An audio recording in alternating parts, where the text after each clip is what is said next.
bawa sebuah mimpi, terangi hati dengan pekerti, tempat tumpuan sebuah cita, hidupkan harapan di dalam jiwa.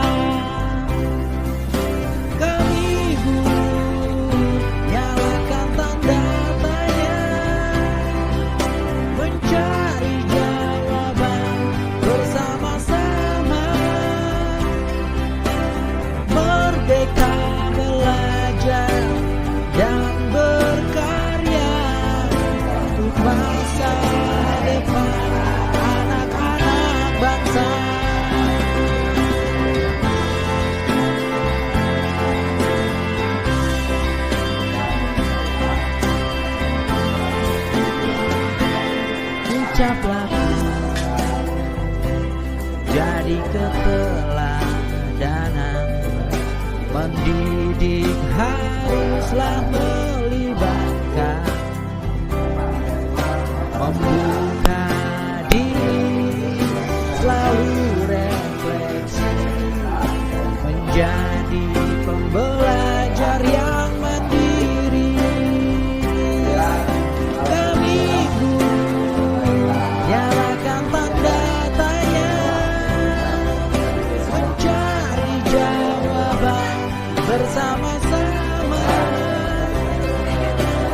merdeka belajar dan berkarya untuk masa depan anak-anak bangsa.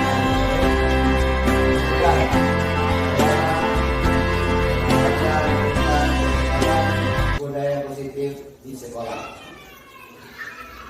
Adapun tujuan kita nanti setelah mempelajari tentang budaya positif, yang pertama peserta memahami pentingnya mengetahui kebutuhan belajar dan lingkungan yang memfasilitasi seluruh individu di sekolah agar dapat meningkatkan kompetensinya secara aman dan nyaman. Yang kedua, kompetensi lulusan bagi peserta webinar pada saat ini, peserta mampu menggerakkan komunitas sekolah untuk bersama-sama mengembangkan dan mewujudkan visi sekolah yang berpihak pada murid dan berlandaskan nilai-nilai kebajikan universal.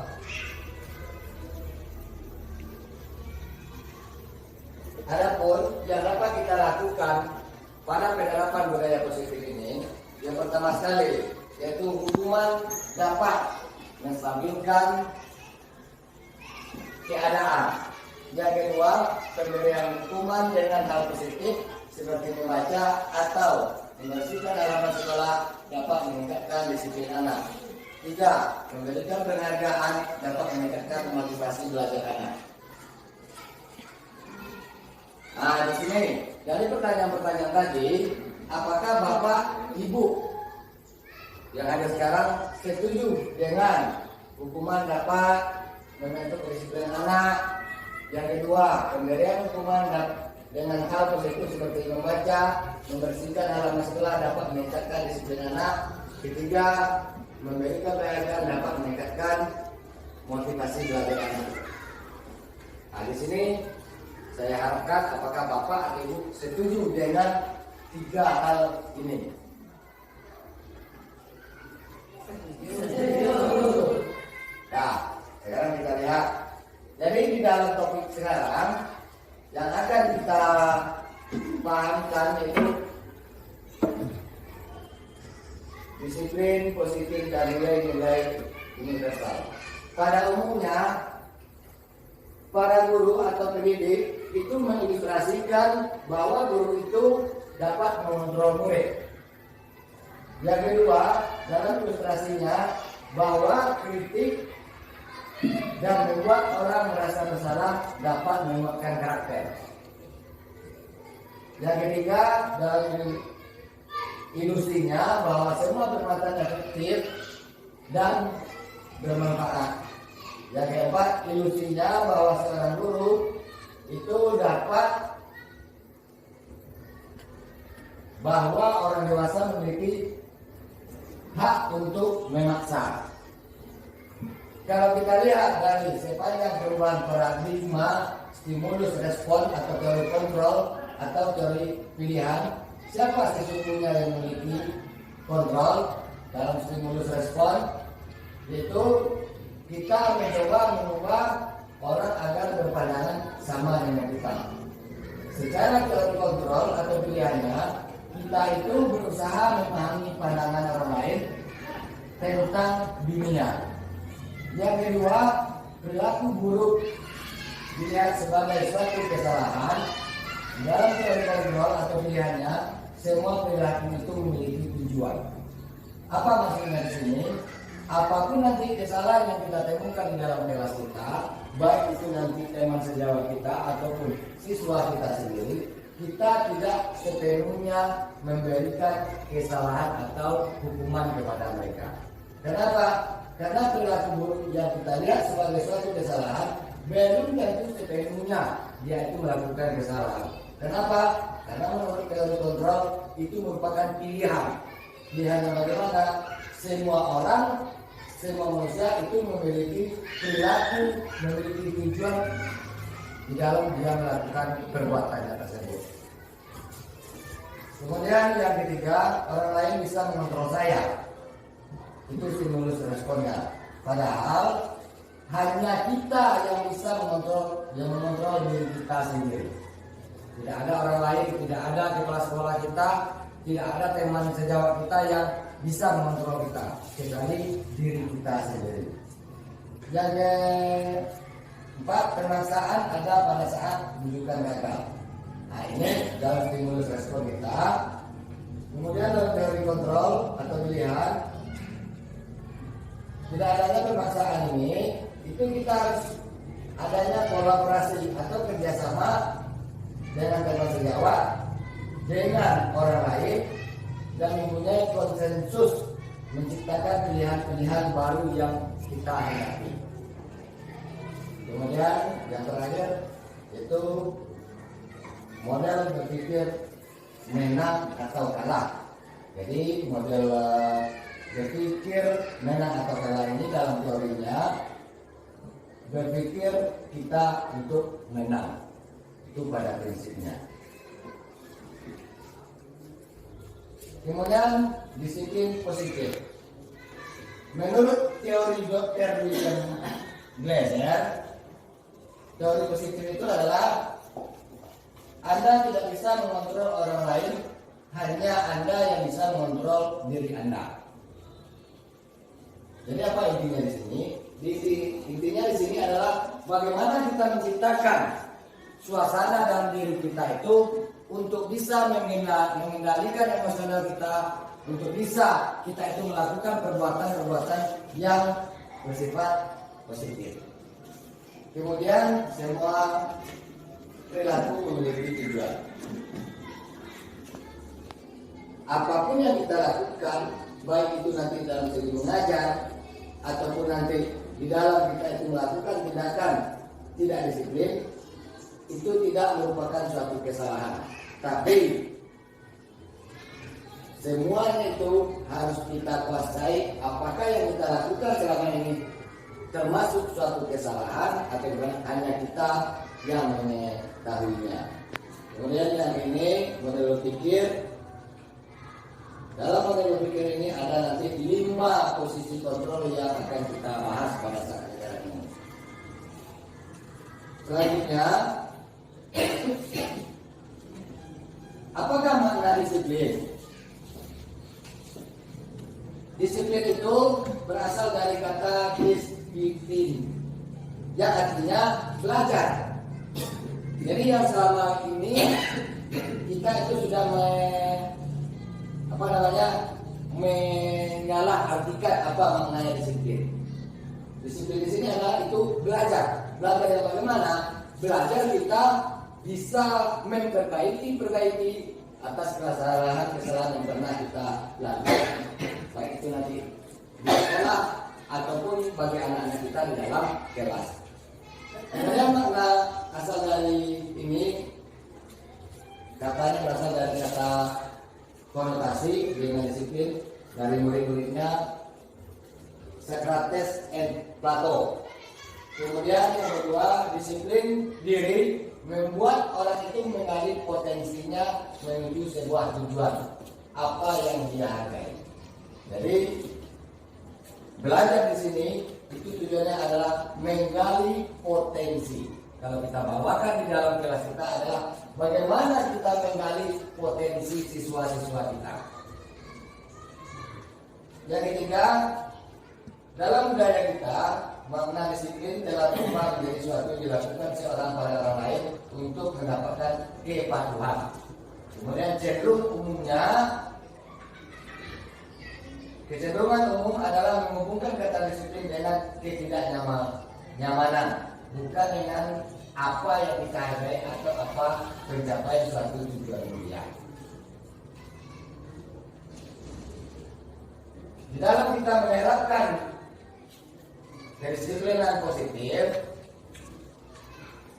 itu ada langkah-langkah yang harus kita perhatikan. Pertama kali kita menggunakan nilai-nilai kebajikan universal.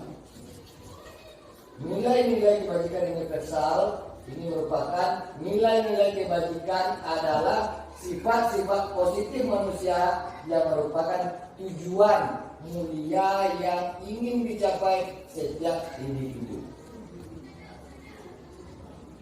Kemudian dalam nilai-nilai universal ini dan lintas bahasa, suku, bangsa, agama maupun latar belakang yang diyakini seseorang, maka akan terciptanya motivasi intrinsik, motivasi yang berasal dari dalam diri.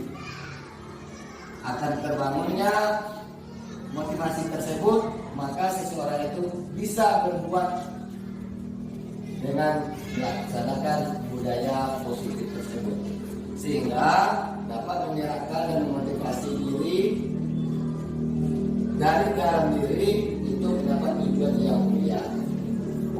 Yang ketiga yaitu nilai-nilai kebajikan di sejarah Indonesia dikenal dengan profil pelajar Pancasila: beriman, bertakwa, bertuhan yang Maha Esa, berakhlak mulia, mandiri, bernalar kritis, berkebinekaan global, gotong royong, kreatif.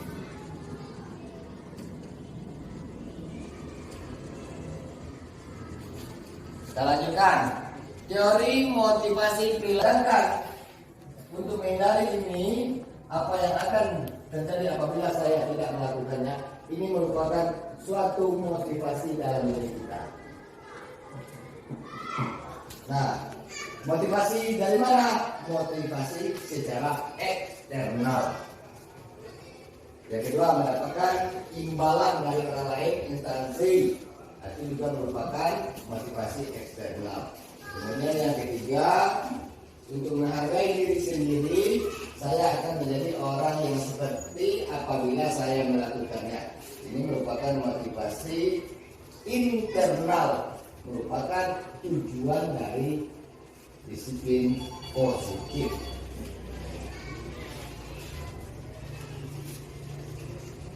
Sekarang kita lanjut. Menurut Ki Hajar Dewantara, merdeka itu artinya tidak hanya terlepas dari perintah, akan tetapi juga cakap buat memerintah sendiri. Ini tentang bagaimana kita menciptakan landasan kita untuk mengembangkan budaya positif kita. Itu yang disampaikan oleh Ki Hajar Dewantara. Kemudian kita lanjutkan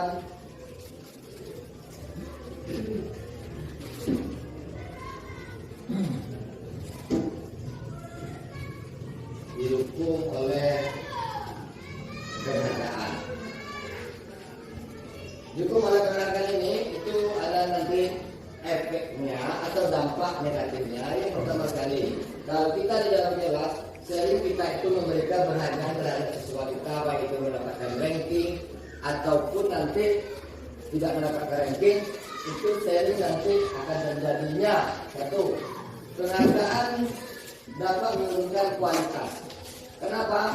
Karena di dalam kelas sering kita lakukan Umpamanya di dalam kita belajar, kita memberi siapa yang bisa nanti akan Bapak kasih, akan Bapak Ibu kasih dengan hadiah tertentu. Ini merupakan salah satu yang dapat menunjukkan kualitas dari anak kita. Kemudian yang kedua, penghargaan yang melakukan kreativitas. Yang ketiga, mengurangi motivasi intrinsiknya. Kenapa demikian? Karena anak itu hanya mengharapkan sebuah imbalan. Dia tidak menyerahkan dalam hatinya, nggak perlu, karena ibunya tidak memberi kita hadiah. Ibarat kalau bahasa kita, dia pasrah dengan sendirinya nanti.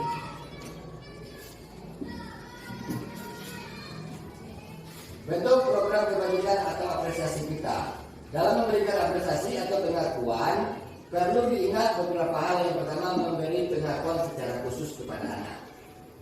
Kalau anak kita itu memang nyatanya sudah pintar, maka kita harus menjadikan rewardnya dengan ucapan-ucapan kita. Kemudian pengakuan secara pribadi, memberi pengakuan semua murid.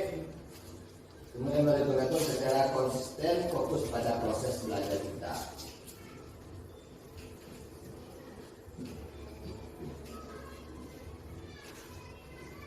Nah, contoh pengakuan apresiasi kebajikan. Pemuka kita. Kemarin saya perhatikan. Nah, umpamanya ada anak kita yang terlambat datang ke sekolah atau yang tidak membuat PR. Nah, jadi kita itu harus memiliki pengakuan kepada siswa kita dengan menggunakan kemarin Bapak perhatikan, Ibu perhatikan kamu terlambat ke sekolah.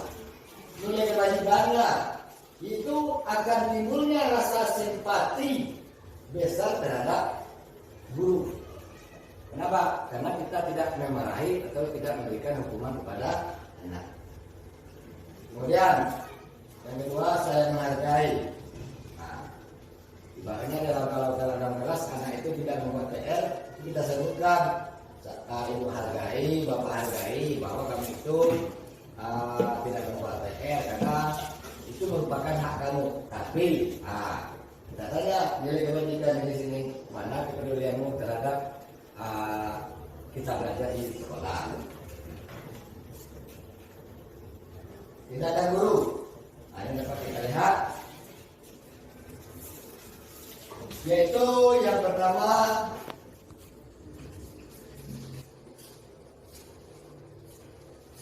mengelilingi lapangan basket 2 kali karena terlambat hadir di sekolah. Menurut Bapak Ibu, ini adalah merupakan hukuman.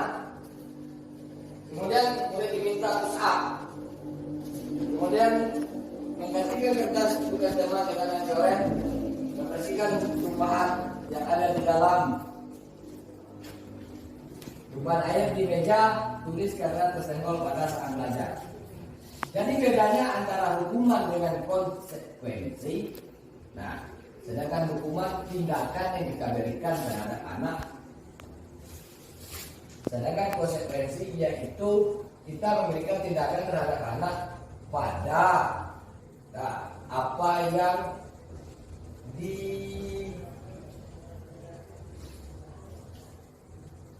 dilakukannya kesalahan. Contoh seperti ini, membersihkan tumpahan pada di meja tulis karena tersenggol pada saat belajar. Ini merupakan suatu konsekuensi. Jadi anak yang melakukan kesalahan tersebut itu bukan secara hukuman yang kita beri, tapi adalah dengan memberikan konsekuensi. Apa konsekuensinya? Yaitu kita suruh dia untuk mengulang atau mempelnya kembali.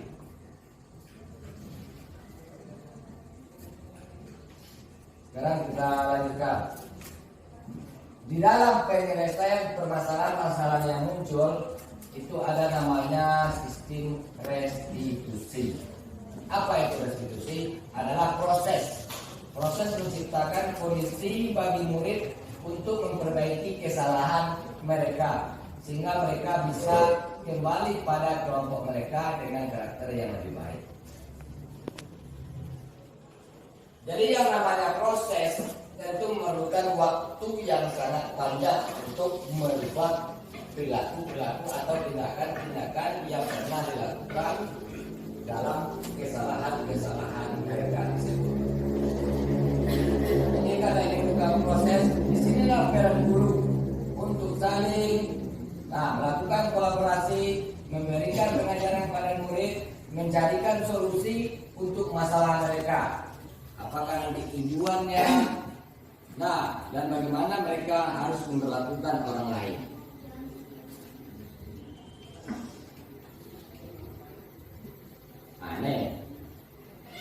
Ini sistem hukuman konsekuensi dalam restitusi.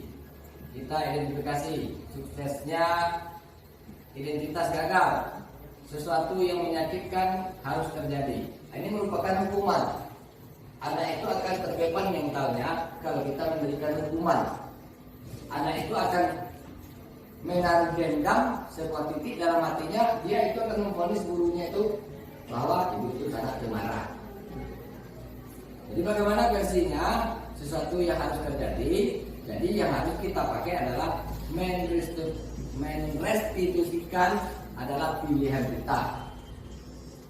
Nanti itu akan kita paparkan lebih lanjut tentang bagaimana cara kita merestitusi. 9 ciri-ciri restitusi. Ini.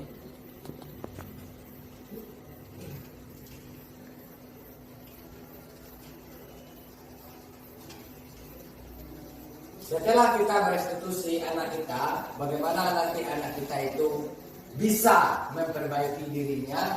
Perbaikan itu muncul dari dalam dirinya tersebut secara intrinsik, bukan secara nanti karena takut kena mendapatkan hukuman.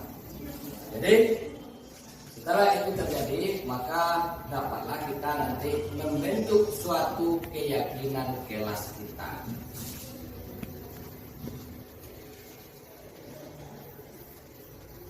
Keyakinan kelas ini merupakan peraturan-peraturan atau kesepakatan yang dapat kita terapkan di dalam kelas sesuai dengan musyawarah kita terhadap anak-anak kita. Jadi sekarang tidak adanya lagi yang namanya aturan kelas. Karena namanya adalah kesepakatan atau keyakinan kelas. Contoh.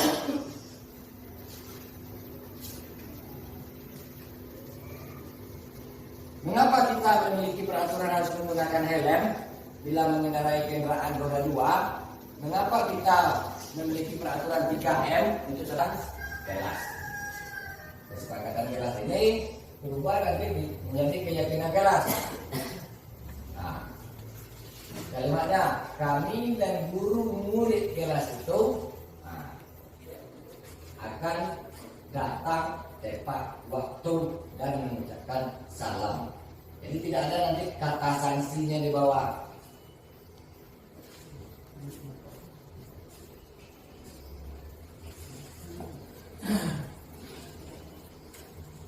Ini kegiatan pendalaman keyakinan kelas menurut tabel P dan Y.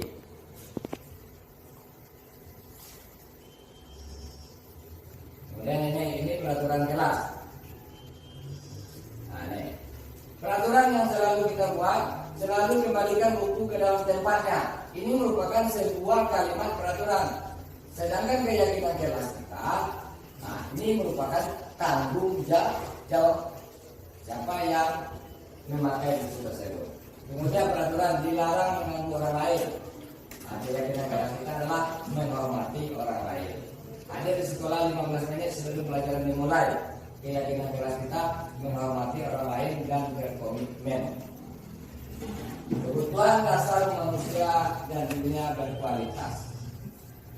Pada dasarnya manusia itu mempunyai kebutuhan dasar. Yang pertama sekali disebut dengan belonging. Belonging ini merupakan rasa diterima dan kasih sayang. Ini digambarkan oleh gambar.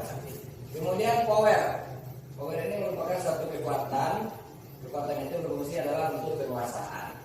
Ini kebutuhan yang kedua. Yang ketiga adalah fun. Kita disebut dengan kesenangan.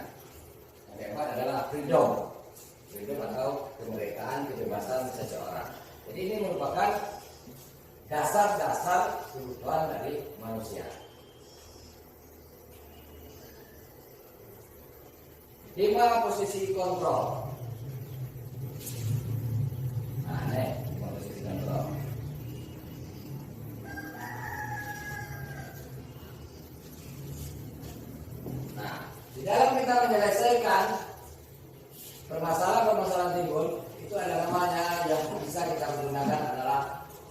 3 restitusi.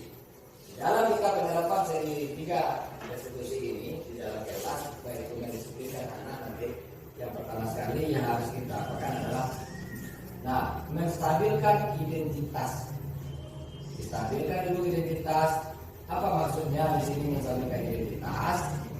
Kita itu memberikan kepada orang yang melakukan kesalahan dengan perkataan setiap orang pasti pernah melakukan kesalahan. Kemudian kita buat lagi, kamu bukan satu-satunya yang pernah melakukan kesalahan. Setelah kita stabilkan, kalau ibarat kasus di awal ngomong dulu, ngomong dulu. Yang kedua, barulah kita nanti memvalidasi kebutuhannya. Kita validasi. Kita validasi dengan mengajukan pertanyaan. Kamu tentu punya alasan mengapa melakukan hal itu. Yang kedua, adakah cara yang lebih efektif mendapatkan apa yang kamu butuhkan? Yang ketiga, baru kita menanyakan keyakinan. Nilai apa yang telah kita sepakati di dalam kelas kita.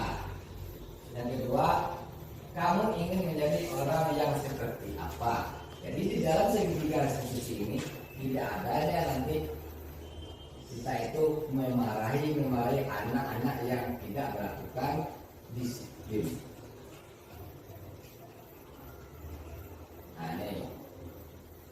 Ini kata-kata membantu yang dapat kita gunakan untuk menstabilkan identitas kita.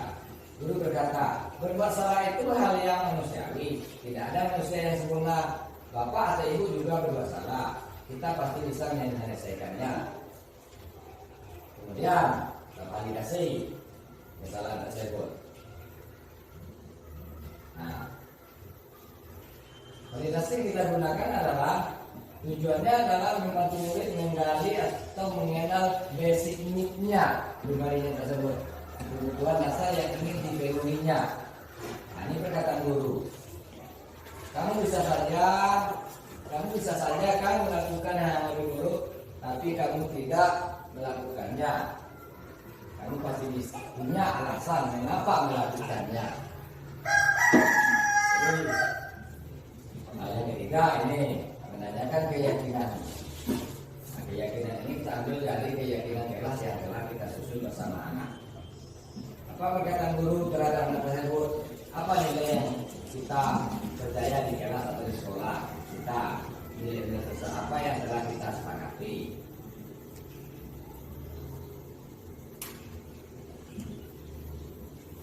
Jadi itulah pemaparan tentang budaya positif. Jadi mudah-mudahan dari pemaparan yang singkat ini itu dapat kita saling berkolaborasi, saling bekerja sama di dalam penerapan budaya positif di sekolah kita ataupun di dalam kelas kita. Sekian, terima kasih. Akhir kata, assalamualaikum warahmatullahi wabarakatuh. Kemudian di dalam sebanyak pemaparan tadi, seandainya tapi dimohonkan untuk memberi saran, tanggapan terhadap apa yang telah saya sampaikan tadi.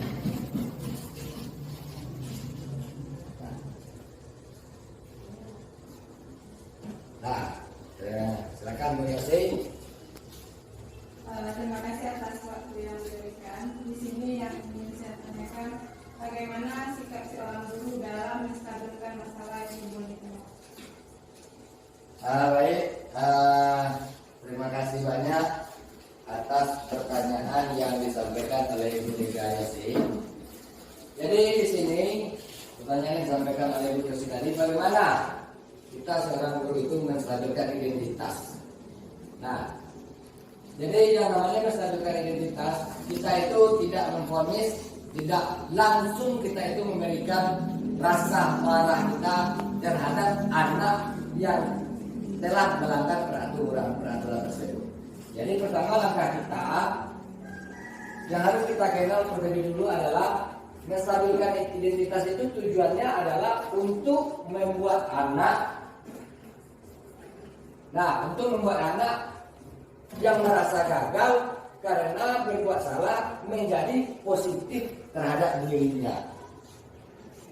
Di sini dapat kita sebagai contohnya itu dapat kita gunakan perkataan guru.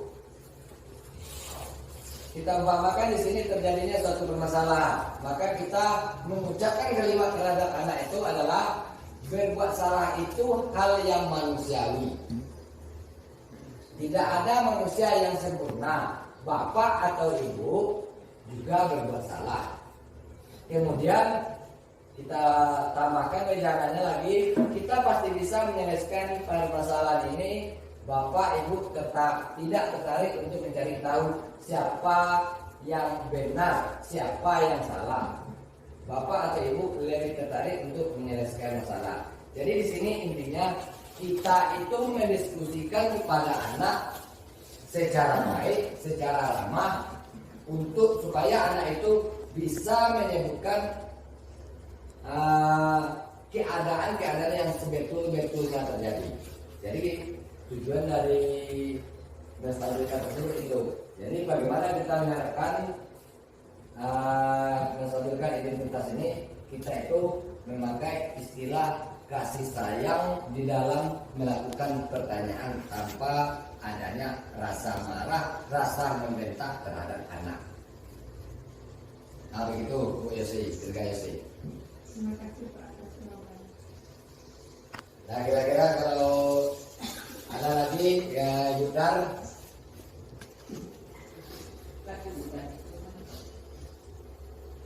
Nah, jadi terima kasih banyak atas luangan waktu yang telah disempatkan oleh Bapak Ibu. Mudah-mudahan pada hari ini menjadi suatu amalan ibadah bagi kita semua. Kemudian terakhir, jangan lupa bahagia, bergerak dan menggerakkan demi suksesnya pendidikan nasional Indonesia. Terima kasih. Wassalamualaikum warahmatullahi wabarakatuh. Waalaikumsalam warahmatullahi wabarakatuh. Waalaikumsalam warahmatullahi wabarakatuh. Nah, Bapak sekalian, bagaimana kabarnya hari ini? Alhamdulillah, luar biasa. Allahu Akbar. Alhamdulillah, semuanya sehat? Sehat. Nah, baik, untuk pada saat sekarang sebelum pelajaran kita mulai, itu kita adakan dulu kesepakatan kelas kita.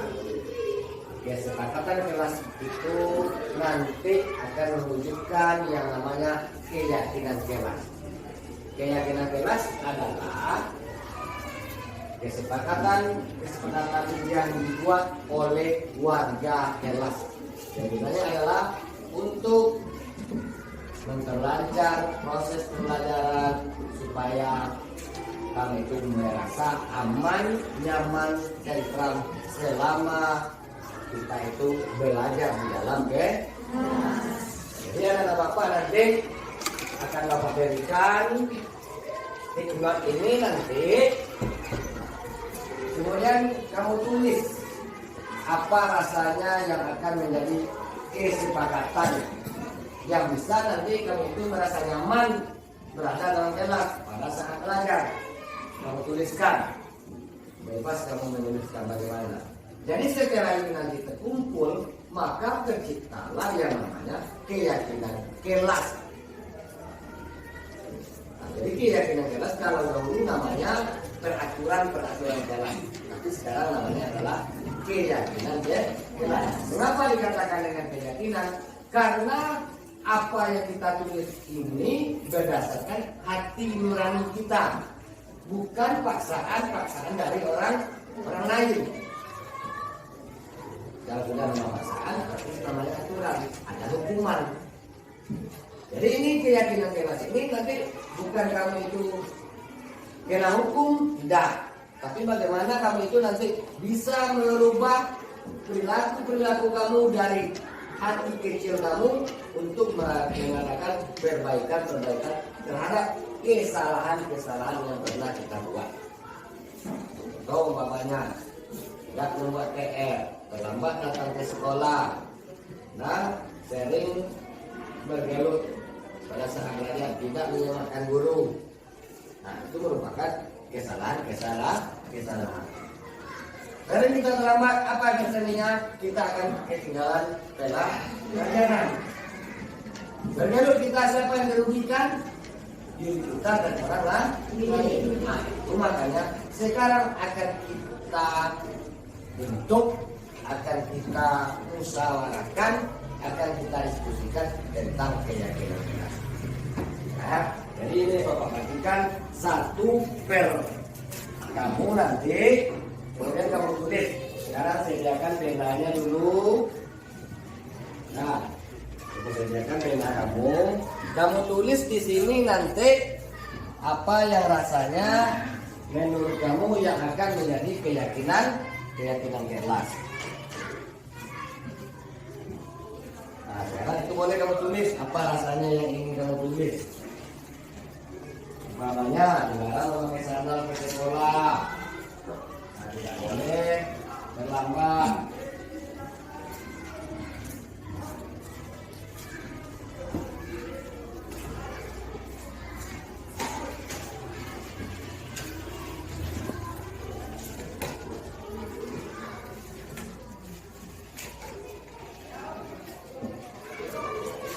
Silakan tulis bagaimana Pak Saudara dapat, silakan tulis. Apa rasanya?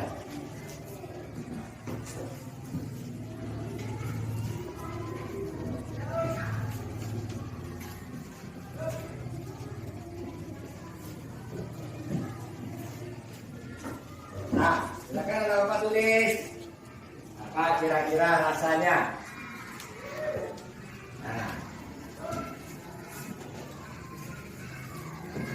Boleh pakai nama, boleh pakai tidak nama juga boleh.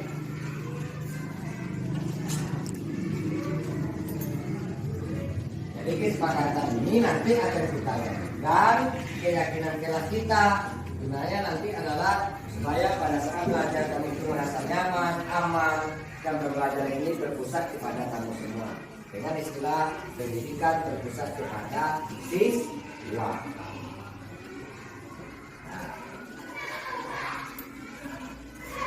Nah, sudah siap?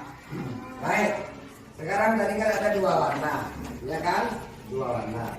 Yang warna pink itu menempelkan di sini. Nah, menempelkan. Nah, mulai dari siapa saja, itu warna pink. Boleh di depan untuk menempelkan. Nah, dengan ini.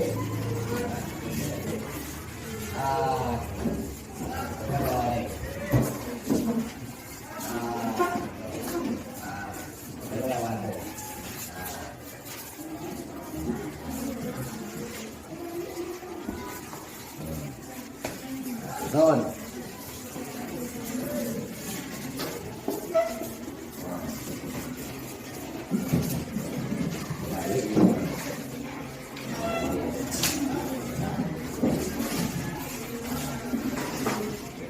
Nah, silakan warna pink lagi. Kalau masih ada yang warna pink, kemudian warna biru, ada Bapak yang memegang kertas biru. Ini.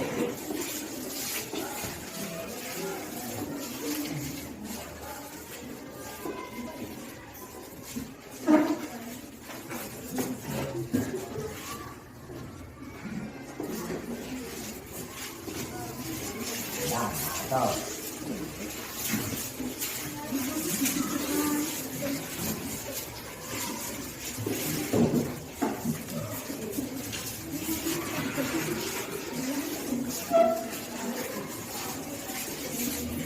Oke, bagi yang telah siap, nah duduk kembali di tempatnya. Maka ucapkan terima kasih karena kamu itu telah mau memberikan masukan, kemudian telah mau memberikan inspirasi ide dalam penyusunan kesepakatan kelas yang akan kita jadikan keyakinan kelas.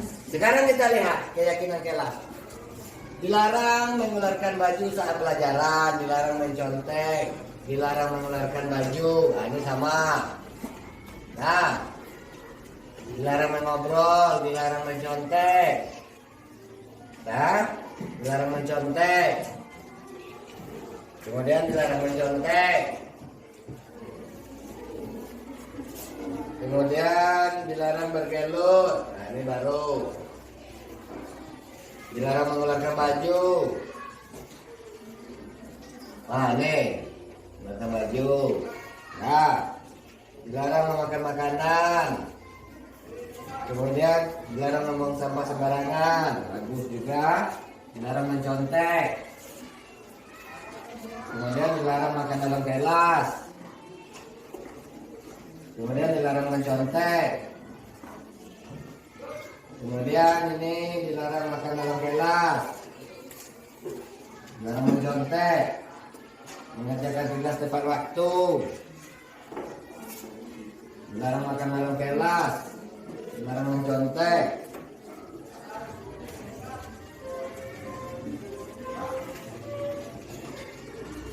Kemudian dilarang mengobrol. Nah, ini baru dilarang mengobrol. Bertengkar. Bicara saat guru menerangkan.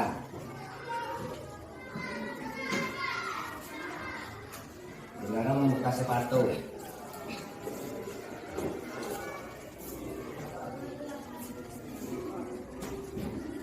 Nah, Bapak, inilah kesepakatan kelas yang kita ambil. Kesepakatan yang anak Bapak buat untuk kenyamanan, ketentraman, keamanan pada saat kamu belajar. Jadi, seandainya ini tidak kita terapkan, nah, tentu kita itu harus menyadari lagi, ya, kemarin saya sudah salah. Saya sudah ikut menyusun kesepakatan kelas. Nah, jadi setelah kita sadar bahwa kita ikut ini, nah, maka kita harus memperbaiki diri. Tidak usah kita ulang lagi kesalahan yang sama. Nah, itulah gunanya kesepakatan kelas. Jadi kesepakatan kelas ini sekarang bisa kita buat 1, 2, 3, 4, 5, 6, 7, 8, 9, 10 kesepakatan kelas atau keyakinan kelas 6A. Nah, apa itu kesepakatan kelasnya? Dilarang mengeluarkan baju saat jam pelajaran. Dilarang mencontek. Nah, dilarang mengobrol saat menerangkan pelajaran. Dilarang bergelut atau bercanda pada saat guru menerangkan. Dilarang makan makanan dalam kelas. Dilarang membuang sampah sembarangan. Mengerjakan tugas tepat waktu. Dilarang mengobrol. Nanti siapa yang melanggar? Tentu dia itu yang berkhianat. Berkhianat kepada siapa? Kepada dirinya sendiri. Kenapa dikatakan berkhianat? Karena kita sudah menciptakan, sudah kita lahirkan, sudah kita buat kesepakatan kita di dalam kelas. Intinya kesepakatan ini marilah kita budayakan di setiap kegiatan di kita yang ada di sekolah. Apakah nanti kelas di luar atau nanti pembelajaran yang lain-lainnya. Paham semuanya? Nah, jadi inilah keyakinan kelas kita yang telah kita dapatkan. Kemudian mudah-mudahan ke depannya setelah kita bermusyawarah, merebutkan, berdiskusi tentang keyakinan kelas, mudah-mudahan kelas kita ini menjadi kelas yang favoritnya untuk belajar. Kelas apa? Aman, tentram, nyaman. Itu nanti. Tidak ada lagi anak bapak yang ditemukan yang terima hati dari guru. Tidak ada nanti anak bapak yang kena jewer. kena tegur. Kenapa? Karena kita sedang menyusun peraturan ya. Ini bukan peraturan sekolah. Ini peraturan pribadi diri kita sendiri.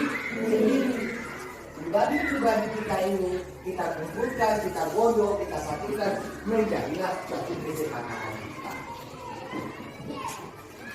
Nah, paham Bapak? Jadi nanti kita akan menganggap berarti ada dirinya sendiri. Itulah intinya yang punya keyakinan Pak, hari ini Bapak Sekretari Bapak Disini sampaikan dalam pernyataan Bapak mohon maaf. Assalamualaikum warahmatullahi wabarakatuh. Waalaikumsalam warahmatullahi wabarakatuh. Bapak, sekali lagi mungkin publik kelasnya sama di video. Terima kasih banyak atas waktu yang telah diberikan sama Bapak. Mudah-mudahan apa yang memberikan itu menjadi suatu ibadah amalan yang diberikan.